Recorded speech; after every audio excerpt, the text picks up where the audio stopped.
Welcome to the Newsa-Cast YouTube channel. These Red Smith Banquet throwbacks are exclusive interviews of sports legends, powerful media personalities, and influential coaches. You won't find these anywhere else. Subscribe below and enjoy. All right, everybody. This throwback, we take a look with Mark Murphy and his excellent interview. Mark Murphy will be ending his tenure with the Packers in 2025. But this throwback is part of our podcast where you can also hear an interview with Jeff Chambers with Guardian Athletics, and he is the inventor of the Cato collar. So it ties football into both areas. So go back and check out our podcast for those full interviews with Jeff Chambers. And don't forget to like, subscribe, and check out all of the things that we have going in the social world with the Newsa-Cast. This evening, we're fortunate to have as our main speaker, Mark Murphy, President and CEO of the Green Bay Packers.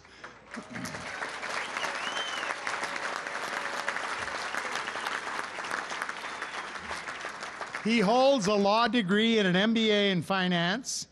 He played 8 years with the Washington Redskins. He was a walk-on and rose to become an all-pro safety. 16 years, he was director of athletics at Colgate University and Northwestern University, and was assistant executive director of the NFL Players Association and a trial attorney with the U.S. Department of Justice. Since joining the Packers, Mark has updated the organization's strategic plan, restructured the management, creating a new senior leadership staff, also is directing the organization master plan involving Lambeau Field and all adjacent property owned by the Packers. Raised more than $64 million with the fifth stock sale, selling more than 268,000 shares.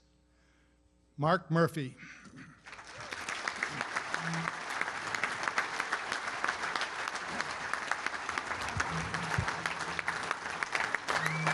Thank you. I love you. Jeez. I wondered what you'd be doing if we won. All right, I'm not going to make you read a poem. So, well, thank you very much, Chuck. I appreciate those kind words, and it's a pleasure to be here. This is always such a great event. I do want to give special thanks to Mike Reese, tournament chairman of the Red Smith Committee. He's also a board member of the Packers and a real great friend. Mike, I know you're around somewhere. Round of applause.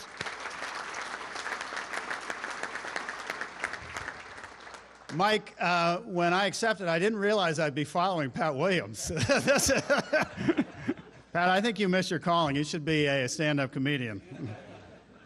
But, you know, this always falls right during the middle of playoffs, so it's that's the other challenge. And when I accepted, and well, first of all, I should say I'm very honored to be selected to be the main speaker.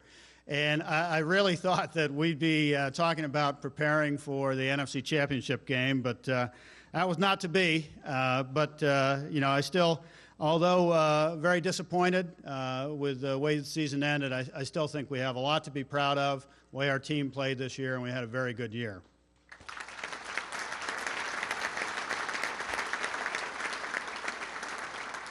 I want to recognize and acknowledge all the award winners, particularly Pat and Goose for their very deserving awards, and also to recognize the young student athletes. As Chuck mentioned, I was an athletic director for 16 years, and I have seen firsthand how athletics participation can really be transformative and teach you life lessons that will be so helpful to you throughout the rest of your careers. And I applaud everybody with the Red Smith dinner, that what you're doing to further both youth and high school sports. It's really meaningful. I also want to acknowledge, I've got Packers have a table here. We've got a number of our employees and board members. Why don't you all stand up? We've got a number of great employees who came down from Green Bay.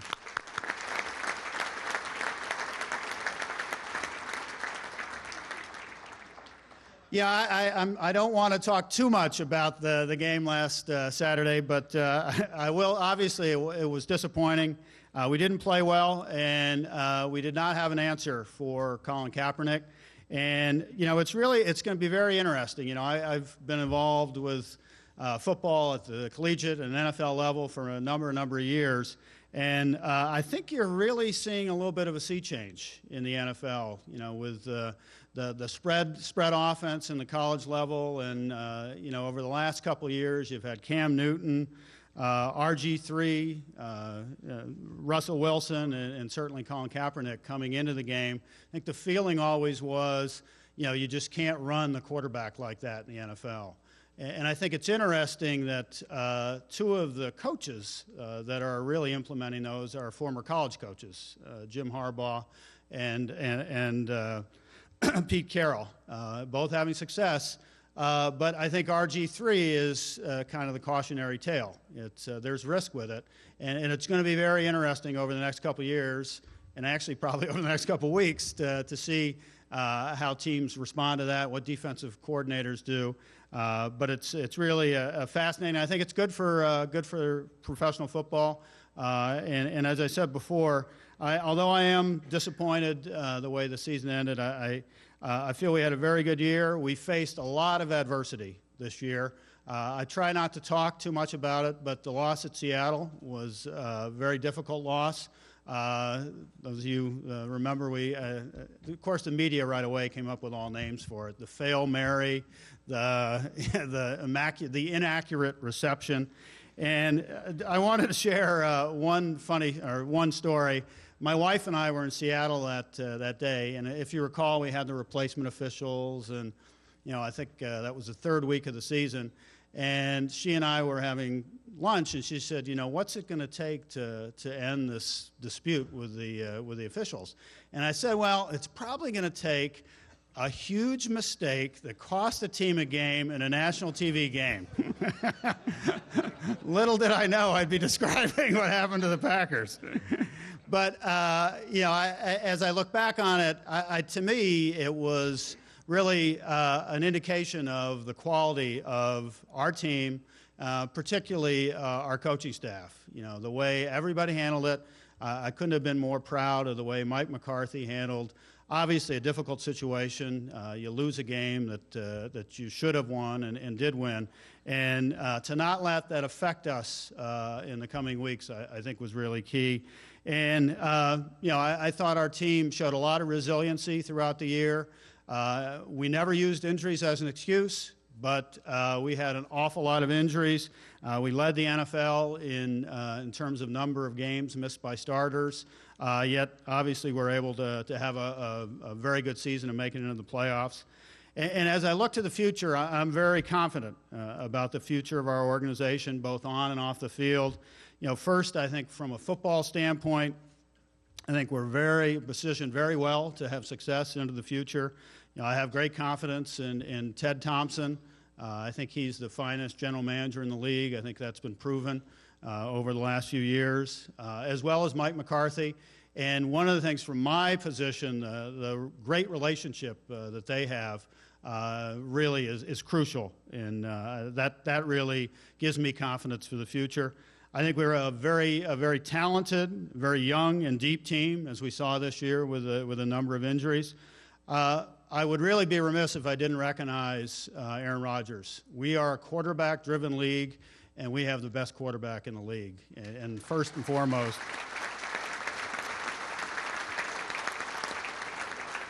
I tell you, you think back, to 5 years ago when we installed him as our starter. You remember Brett Favre retired and all that ensued after he changed his mind. I don't think there's been a player in the NFL who stepped into a more difficult situation. And to watch Aaron as he's improved and really worked at his craft and developed to a point now where he's the best player, best quarterback in the league. I couldn't be more proud of him. And the other thing that is really noticeable is he's really developed into a great leader. So as you look to the future, having him right as our leader and the key player on the team is crucial. I think we have a lot of talented players in a number of different positions. I think defensively, although obviously we struggled at times throughout the year, we were much better than the previous year, and I think we have a lot of youth there, so I see a lot of improvement in that area. The other thing, it's almost kind of like college. Got a lot of red shirts coming in with all the injuries we had this year. We have a lot of very good players coming off of injured reserve. To name a few, Desmond Bishop, and to look at it, our last 3 #1 picks were all on injured reserve this year. Brian Balaga, Derek Sherrod, and Nick Perry. And so I think gives you an idea of the kind of depth we had to withstand that kind of injury, those kinds of injuries. We do have a number of a number of tough decisions to make. Goose and I were talking, about the NFL, and one of the real challenges in the NFL is, from a team standpoint, is managing your salary cap. If you look from a broader perspective, what really I think sets the NFL apart from other leagues is the fact that we have tremendous parity, tremendous equality or equity among teams, and a very balanced league. And the main reasons for that are the hard salary cap, unlike the other sports that either don't have salary caps or have all kinds of exceptions, and then the revenue sharing. The combination of those two things have really been instrumental in the success of the Packers going back a number of years. So we've got some difficult decisions to make. Our salary cap over the next couple years is going to be fairly flat. So every team in the league's dealing with it. But I'm really confident that Ted Thompson, working with Russ Ball, will make the right decisions. The reality of the NFL is, you can't keep everybody, and you have to identify your core players and make the right decisions and move on with them. I'm also very optimistic about the business side of the Packers, and just talk a little bit about that. I think as you look back over the last couple years, the biggest issue facing the league for a number of years was our labor situation. You recall, obviously, we had a long lockout and were involved in litigation, and fortunately, we were able to resolve that. Just kind of a quick story. I got a little bit of recognition or publicity for it because it was really, I'd been on both sides of the labor relations. When I was a player, I was very active in the Players Association. I was the Redskins player rep as a player, went on to become the vice president of the Players Union, and then actually worked for the union when my career ended. And then 25 years later, I'm in my position with the Packers and was on the bargaining committee for the owners. And my wife said to me, she said, Mark, when you were a player, you always complained about the greedy owners.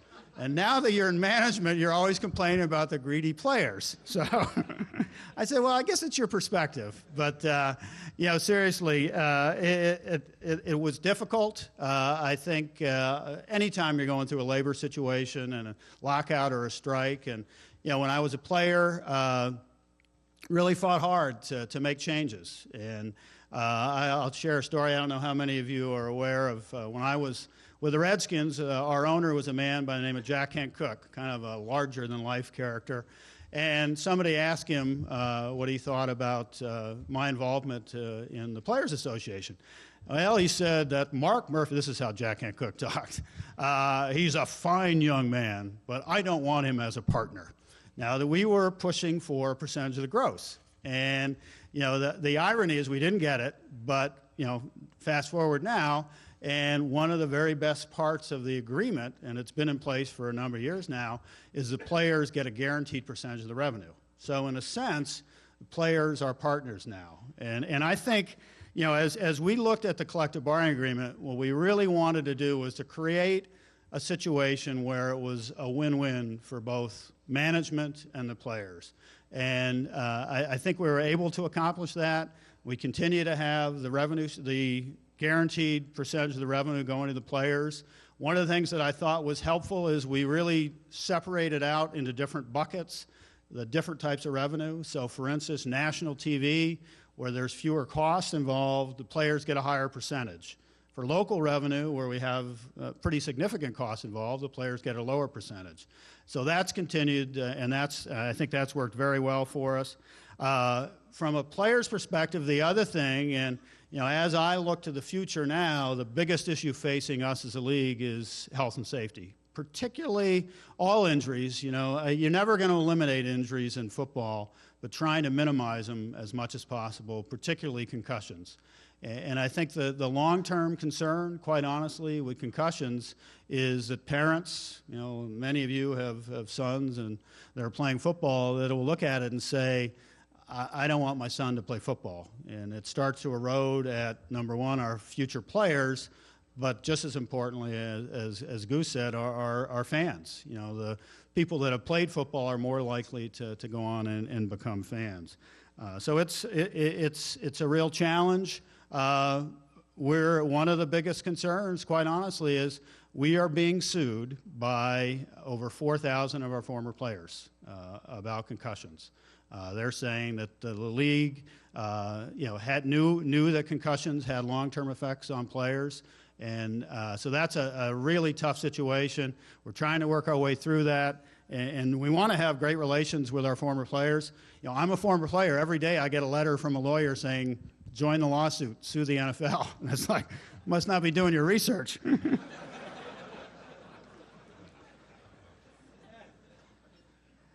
The other thing that we did, and it worked to the benefit of, has worked to the benefit of the Packers, we wanted to make sure that teams and the league and the players continued to invest in new stadiums and renovations. And so through the new collective bargaining agreement, we have G4 funding, and I'll talk a little bit about some of the renovations to Lambeau Field, but we're really pleased we were able to get, it's a total project for Lambeau Field is going to be about $286 million, and we're getting $116 million from the league through a stadium loan. So that's really great for the Packers. The other thing I would say is for both players and management, having a long-term collective bargaining agreement, we entered into really an unheard of 10-year deal. That really allows us as a league, for instance, to go out to the networks and enter into long-term agreements that then guarantee the players, a percentage of that revenue for the years ahead.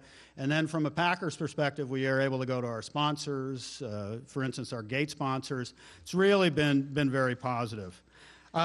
Just wanted to talk a little bit about some of the work that's been going on at Lambeau Field. Some of you have probably seen it. It's really been it's going to be over a 3 to 4 year period. And first of all, I'd say Lambeau Field, from my perspective, is no question the best asset that the Packers have. It's an iconic stadium. People across the country want to come to see it. It's similar, I think, to what Fenway and Wrigley are to Major League Baseball. And so we are doing everything we can to improve it. And the challenge, and I think the organization did a great job in 2003, the challenge is making the changes you need to modernize it and doing it in a way where you don't take away from the integrity of the stadium, and you do it in a way where it looks like it fits in. And I think we've done that. I think the atrium that was added in 2003 was crucial, and so we're really excited about it. And really what we want to do is build on the success of the renovation in 2003. Pat mentioned the tour that we had today. What that renovation did and what the atrium did, it really changed Lambeau Field from a facility that was used 10 days a year to one that is now literally used every day of the year. It's a real community asset. We really want to build on that. And the other thing that our real focus, everything that we're doing in the stadium, is with an eye towards improving the fan experience. And the challenge here, and this is going to seem very strange, in some ways, the NFL is its own worst enemy. The experience that we provide you when you're at home watching the game on TV has gotten so good over all the years. We've got HD TV, you've got the Red Zone channel, you've got the Sunday ticket. You can sit and you can watch every game, you can go back and forth. we want to continue to make sure that that experience in the stadium continues to be a great experience, and we're really proud with the Packers. We think we have a great experience, but we're not resting on our laurels. We're continuing to improve the experience. We're also very proud that of the $286 million we're putting into the stadium, there's no public money at all. It's all privately financed. And one of the things I wanted to mention, and Chuck talked a little bit about it, we're very pleased and so proud of the stock sale. It was just a tremendous success, and just a great tribute, I think, to the Packer fans across the country. We netted over $64 million, and that's all going right into the stadium. And I just wanted to read one, it's great. And as I look to the future, we've got 369,000 shareholders now, and they have a strong bond to the team. We see them, they come to Lambeau Field, and we travel, they're on the road, and it's great. The only downside is that I now have 369,000 bosses. And I wanted to share, and so I'm getting a lot more letters now, and I'm not complaining, but I do want to share one letter from Patrick from California. Patrick says, I'm a new shareholder, an owner of the Packers. They always say they're an owner. And he said, I have been to Lambeau Field a couple times in recent years, most recently in December, and I want to talk to you about a couple problems I encountered. Okay? And so he says, at the December game, in the third quarter, the concession stand behind section 127 ran out of brats. Okay? And then he puts in capital letters, how can you run out of brats in Green Bay, Wisconsin? And then he closed and he said, I look forward to working with you to solve these problems. So, just the Midwestern values, yeah. So I communicated with Patrick, and I don't believe we've run out of brats in that concession stand since then. So, and the other thing I wanted to mention, this project, it's having a tremendous economic impact on Northeast Wisconsin. We're very proud. We've got our general contractors, the Myron Corporation from Neenah, doing an outstanding job for us. And one of the things that I really enjoy is be able to walk through the project and talk to the employees. We have on average about 250 employees per day working on the stadium now, and just to sense the pride that they have, and they want to make Lambeau Field special and improve it, and it's just been really great to see. And so just briefly to go through the project, it's really been in a number of phases over a number of years. Last year we added a brand new sound system that we thought was a huge improvement. This year we added 2 brand new HD video boards, about 4 times the size of the previous boards. Not quite as big as the monstrosity down in Dallas, but quite a bit bigger. In the north end zone, we added a new area, a viewing area up in the top underneath the scoreboard, what we call the North Loft. We added the Bell and Health Gate, and on the Bell and Health Gate on the outside, we put in a clock. This is kind of an interesting story, though it's kind of a little humorous. We thought about it. We want to put a clock on it, and we wanted to do something special. So we said, let's put a clock up, and as a tribute to Vince Lombardi, we'll move it ahead 15 minutes. Lombardi time. Those of you younger kids don't realize Vince Lombardi was a real stickler on time. He never wanted people to be late. So the players on the team, and it was actually because we researched it. Well, we went to Wikipedia. And nothing more official than Wikipedia. So we weren't sure because we'd heard it was Lombardi time 10 minutes or 15 minutes. So I went right to Jerry Kramer, and he said, oh, it's 15 minutes. He said, absolutely. I remember a rookie walked in. He was 8 minutes before 2, and Lombardi said, you, sir, are 7 minutes late. So he said, so you had to be 15 minutes, and so what it's really about is being on time and making sure you get to meetings on time. So we put the clock up July 20th, and we said, well, we're not going to publicize it. Everybody in our staff, let's publicize them. Let's not. I said, no, this will be really good. It'll come out on its own. Well, the joke was on us. Nobody ever saw it. It was 15 minutes fast. I just think they thought we were such screw-ups that we couldn't set the time. So it's still 15 minutes fast when you drive by, and it's on Lombardi Avenue. Take a look at it. Talk to your kids about the importance of being on time for all meetings. So next year, and it should be completed, our south end zone will come online. We're going to add 7,000 seats. 6,000 of them will be general admission. Really excited about it. I think kind of like the Timble Rattlers are, when you have a chance to improve your stadium and add some seats. We're really excited about this. I think every seat is going to be outside. We polled our season ticket holders, our seat holders, and they said, we like the benches, but boy, that would be nice if we could have seat backs. So we're going to be outside seats and seat backs, and also going to have all different kinds of seating options up in the south end zone that I think will really be popular. We started the process of filling those seats, and the very first part of it was we went to our current season ticket holders, and we weren't really sure how many would move, but we were pleasantly surprised. A lot of season ticket holders decided to move and up to the seats in the south end zone, even though they're a little higher and farther away. I think they moved for a couple reasons. Number one, to get chair backs, the seat backs. And also a big reason was we have a number of fans who might have 2 seats in one section and 2 in another.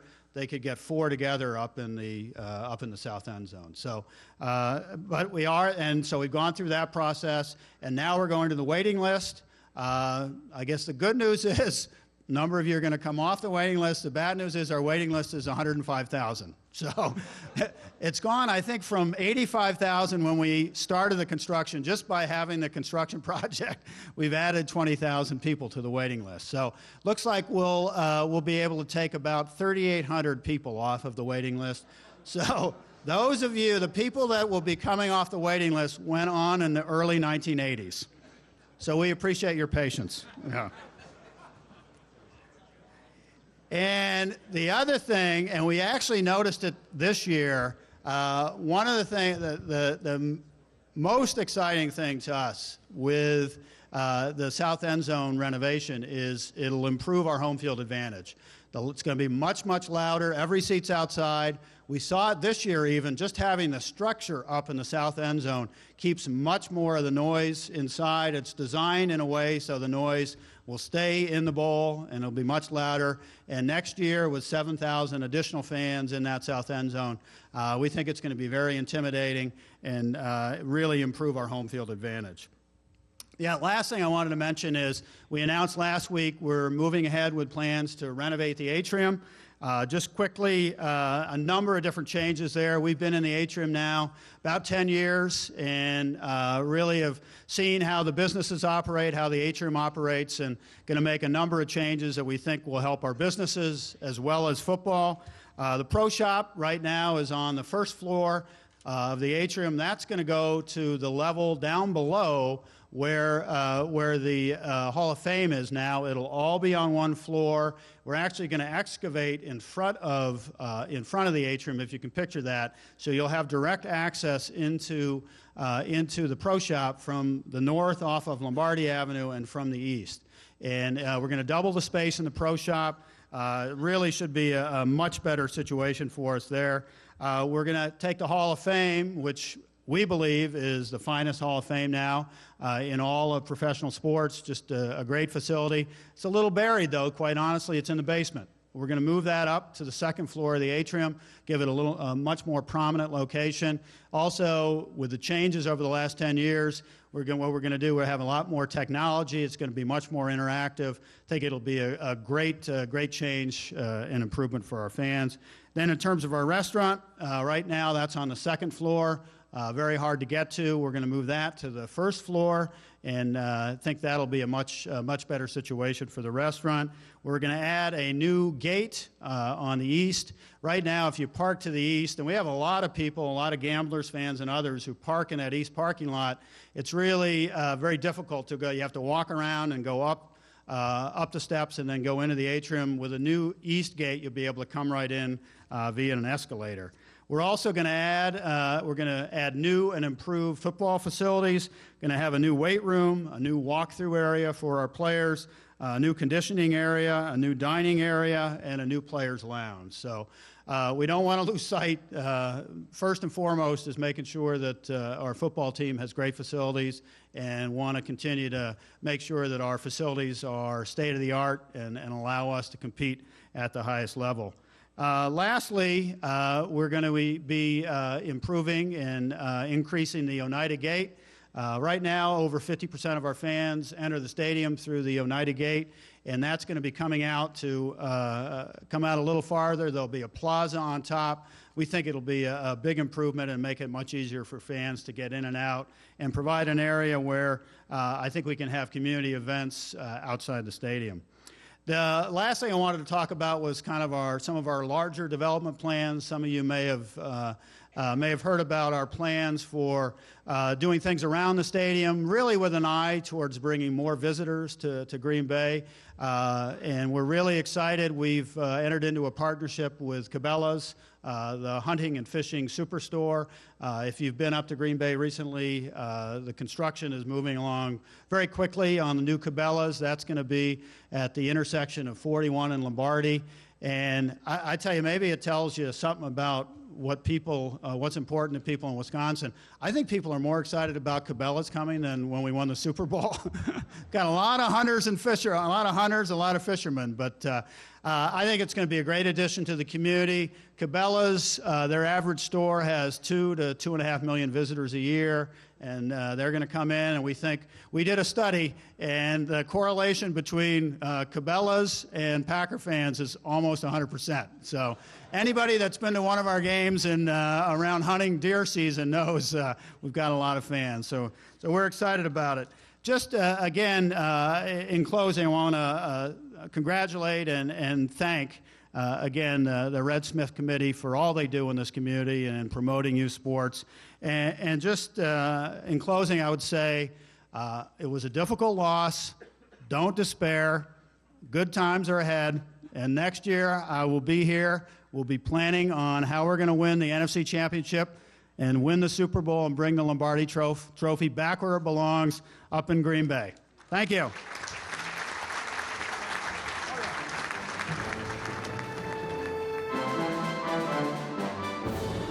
Please subscribe to this channel, give this video a thumbs up, and hit that notification bell so you get notified when we post another great episode or interview.